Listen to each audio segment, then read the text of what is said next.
Round Rock Police Department has 2 more weeks to respond to a federal lawsuit after officers shot and killed a dog while responding to a home alarm back in 2014. KXAN's Lauren Kravitz spoke to the family who owned the Rottweiler. They say they don't want to see another case like this happen ever again.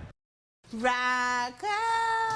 There's a new set of paws in the Lane household. Russell Lane Jr. and his wife Hope welcomed Rocco home 2 years ago. It was just a few months after they lost their dog Bullet, but his memory is still alive. Yeah, he was pretty young here. Round Rock police say officers shot and killed Bullet in May of 2014 while responding to an alarm at the Lanes' home. Police reports say one of the officers yelled at the open door for about 3 minutes before entering. My dog never moved off the back futon, would indicate that he was not aggressive.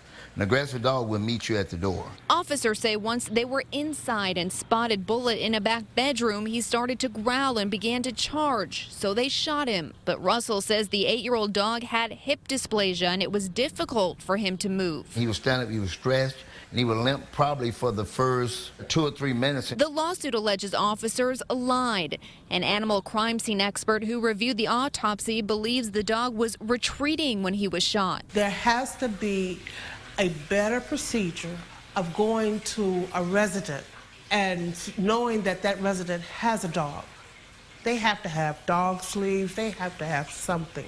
This family just wants to make sure police officers don't fire unless they absolutely have to, so no one else has to lose a part of their family. Lauren Kravitz, KXAN News. Round Rock Police Department and the city of Round Rock, which is also named in the lawsuit, declined to comment during the lawsuit. However, after the shooting, Round Rock told KXAN that officers are trained to shoot and defend themselves if they are threatened. And after this shooting, Round Rock police implemented new training on how to deal with dogs to prevent this from happening again.